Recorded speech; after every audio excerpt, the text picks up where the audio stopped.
Subscribe कीजिए F study class channel को और बेल आइकन को दबाइए लेटेस्ट वीडियो सबसे पहले देखने के लिए। हेलो फ्रेंड्स, चलिए आज हम क्वेश्चन नंबर 2 हल करते हैं। पीछे वाली वीडियो मैंने आपको क्वेश्चन नंबर 1 कंप्लीट बता दिया था।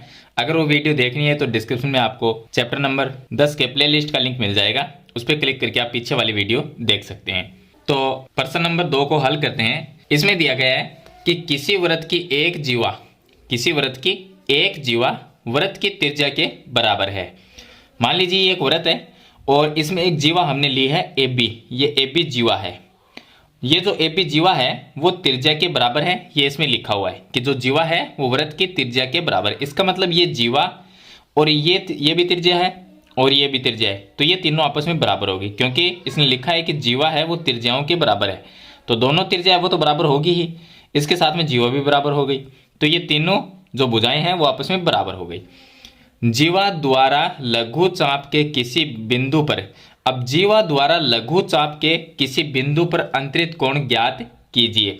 देखिए ये जीवा है, इसके द्वारा लघु चाप कौन सा है? ये ए बी, ये ए से बी तक ये है लघु चाप। इस लघु चाप के ऊपर कोई बिंदु है, हम डी मान लेते हैं। तो इस डी पर अंतरित कोण यानी कि ये कोण हमें ज्ञात करना है। तथा दीर्घ चाप, अब दीर्घ चाप हो गया ये, देखिए ये पूरा ए और इधर से घूम के आएंगे तो बी, मतलब ये ए बी लघु चाप है तो फिर बी ए इस तरह से लेना पड़ेगा। तो ये बी से ए यहां तक यह है इसका दीर्घ चाप। तो ये दीर्घ चाप है। दीर्घ चाप के किसी बिंदु पर अंतरित कोण ज्ञात कीजिए। तो यहां पर जो बड़ा चाप है इसके ऊपर हमने एक बिंदु सी मान लिया और सी को हमने ए और बी से मिला दिया। तो इस तरह से यहां पर भी एक कोण बनता है। ये कोण हमें ज्ञात करना है। तो इसमें एक तो कोण ये ज्ञात करेंगे और एक कोण ये ज्ञात करेंगे। तो सबसे पहले हमें जो दिया गया है वो हम लिखते हैं यहाँ पर कि हमें दिया गया है जीवा ए बी बराबर है त्रिज्या, एक तो इसमें त्रिज्या हो जाएगी ओ ए और बराबर दूसरी त्रिज्या हो जाएगी ओ बी। ये हो गया ओ बी, मतलब ये दोनों त्रिज्या है वो तो बराबर होती है। एक वृत्त में कितनी भी त्रिज्या है सभी बराबर होती है। तो इसके अंदर हमने दो त्रिज्या ली है तो दोनों बराबर है। लेकिन प्रश्न में दिया गया है कि जो त्रिज्या है उसके बराबर जीवा है, तो बराबर में हमने जीवा को भी लिख दिया। तो इस तरह से A B O A O B ये तीनों आपस में बराबर हो गई, ये हमें दिया गया है। अब इसको सिद्ध करने के लिए पहले हम ये जो कोण है वो ज्ञात करते हैं। अब इसमें नियम कौन सा लगेगा ज्ञात करने के लिए मैं आपको बता देता हूं। यहां पर देखिए कोई भी अगर वृत्त है, ये एक वृत्त है और इसके अंदर एक जीवा लेते हैं, यहां से ये जीवा है, इस जीवा का नाम हमने ए बी रखा। तो ये जीवा है और ये ए बी चाप है, यहां पर वृत्त का केंद्र है। अब देखिए ए से बी ये ए बी चाप है, ए बी चाप द्वारा ये कोण बना हुआ है केंद्र पर, और ए बी चाप से एक कोण हम परिधि पर इस तरह से बना दें, यानी कि वृत्त के शेष भाग पर बना दे, तो केंद्र वाला कोण इस कोण का दुगुना होता है। तो एक तो ये नियम इसमें काम में लेंगे, और दूसरा जब ये कोण हमें ज्ञात करना होगा तब हम इसमें काम में लेंगे कि चक्रीय चतुर्भुज के सम्मुख कोणों का योग 180 डिग्री होता है। मतलब ये कोण प्लस ये कोण दोनों का योग 180 होगा। तो ऊपर वाले कोण को हम पहले ज्ञात करेंगे ताकि इसको माइनस कर सकें, तो ये माइनस हो जाएगा तो ये कोण आ जाएगा। तो इस तरह से हम दो नियम इसमें काम में लेंगे। तो हमें दिया गया है कि जीवा ए बी त्रिज्या ओ ए और ओ बी के बराबर है। अब हमें सिद्ध करना है, वो मैं लिख देता हूं यहाँ पर कि हमें सिद्ध करना है एक तो कोण ए सी बी ये ज्ञात करना है, ए सी बी, और दूसरा कोण हमें ज्ञात करना है ए डी बी। तो यह आ जाएगा ए डी बी, ये कोण हमें ज्ञात करने हैं। अब इसकी उत्पत्ति देखिए। उत्पत्ति में सबसे पहले हम लेंगे इसमें काम में ये त्रिभुज काम में लेंगे ओ ए बी, या ए ओ बी लिख सकते हैं इसको। तो त्रिभुज ए ओ बी, यहां पर ये लेंगे त्रिभुज ए ओ बी एक समबाहु त्रिभुज है, समबाहु त्रिभुज है। क्यों है इसका कारण बताता हूं। ये जो त्रिभुज हमने लिया है ये एक समबाहु त्रिभुज है। क्यों है? ये इसमें जीवा है, ये त्रिज्या है दोनों, तो दोनों त्रिज्या तो बराबर है ही, इसके साथ में ये जीवा भी इसमें बराबर, ये प्रश्न में दिया गया है। तो ये देखिए इस त्रिभुज के अंदर ए ओ बी, इस त्रिभुज के अंदर तीनों भुजाएं जब बराबर हो गई तो ये एक समबाहु त्रिभुज हुआ। तो इसलिए हमने ए ओ बी को एक समबाहु त्रिभुज लिखा है। और जो समबाहु त्रिभुज होता है उसका प्रत्येक कोण 60 डिग्री का होता है। तो ये जो कोण है वो 60 डिग्री होगा, यहाँ पर ये कोण भी 60 होगा और ये कोण भी 60 होगा। तो हमें इस कोण की जरूरत है, तो ये लिखते हैं ए ओ बी, ये जो कोण है वो 60 डिग्री का होगा। तो हम लिख देंगे कोण ए ओ बी बराबर होगा 60 डिग्री। ये आ गया। चलिए ये कोण हमने निकाल लिया। अब हमें निकालना है ये कोण। अब ये कोण कौन से नियम से निकलेगा? ये मैंने आपको नियम बताया है कि कोई चाप हो, जैसे कि ये चाप एफ बी है, इस एफ बी चाप से एक तो ये केंद्र पे ये कोण बना और इसी चाप से ये परिधि पे कोण बना। तो केंद्र वाला जो कोण होता है वो परिधि वाले कोण का है, यानी इस कोण का दुगुना होगा। या आप ऐसा कह सकते हैं कि जो परिधि वाला कोण है वो केंद्र वाले कोण का आधा होता है, तो ये आधा होता है इस कोण का। तो अगर ये 60 है तो ये कितना होना चाहिए? 30 होना चाहिए, 30 डिग्री आएगा ये।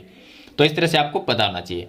तो चलिए हम ये लिख सकते हैं कि ए ओ बी ये जो कोण है, तो यहाँ पर हम लिख सकते हैं कोण ए ओ बी, ये कोण दुगुना होगा, दुगुना होता है इस कोण का।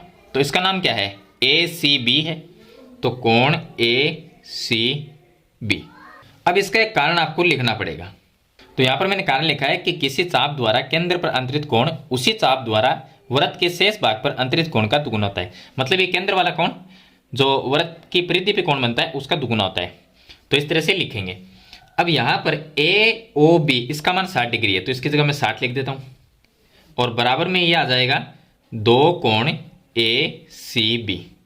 अब 2 है वो गुणा में है तो भाग में आएगा, मतलब कि 2 का भाग इसमें चला जाएगा, तो ये आ जाएगा 30 डिग्री।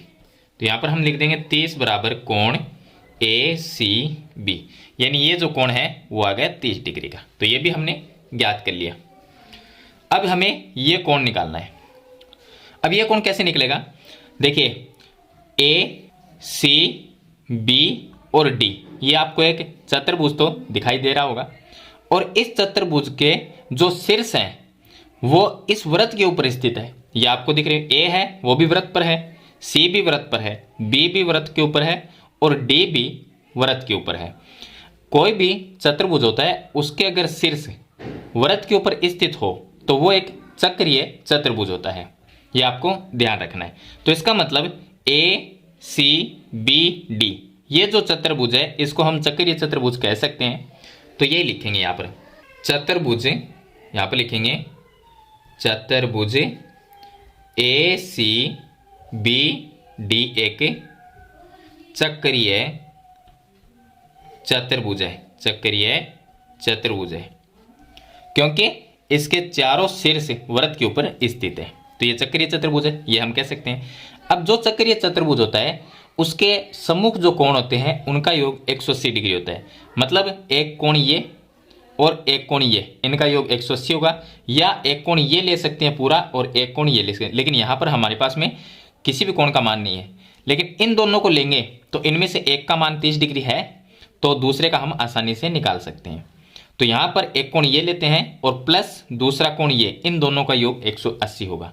तो एक तो हो गया ए सी बी, यहाँ पर लिखेंगे कि कोण ए सी बी प्लस दूसरा कोण ए डी बी, यह आ जाएगा ए डी बी बराबर होगा 180 डिग्री। इसका कारण आपको लिखना पड़ेगा। कारण में आप क्या लिखोगे कि चक्रीय चतुर्भुज के सम्मुख कोणों का योग 180 डिग्री होता है। यह लिखने के बाद में एसीबी का जो मान है वो 30 डिग्री है, यहाँ से लिख देना। तो ये आ गया, इसकी जगह आ गया 30 और प्लस ये हमें ज्ञात करना है कोण ए डी बी बराबर 180। अब जो 30 है वो इधर आके माइनस हो जाएगा, तो कोण ए डी बी बराबर रह जाएगा 180 माइनस में 30, तो बराबर में आ जाएगा 150 डिग्री। तो ये तो आ गया ए डी बी का मान, यानी ये कोण है वो तो आएगा 150 डिग्री और ये कोण हमने ज्ञात किया था 30 डिग्री। तो इस तरह से आपको दो कोण हैं वो ज्ञात करने हैं। तो मेरे ख्याल से आपको प्रश्न नंबर जो 2 है वो कंप्लीट समझ में आ गया होगा कि किस तरह से हल करना है। फिर भी इसके बारे में कोई सवाल या सुझाव है तो मुझे कमेंट बॉक्स में जरूर लिखना। वीडियो में कुछ सीखने को मिले तो इसे लाइक और शेयर जरूर कर देना। इस चैनल पे आप नए हैं तो सब्सक्राइब करना। हम मिलते हैं एक नई वीडियो के साथ, तब तक के लिए थैंक यू।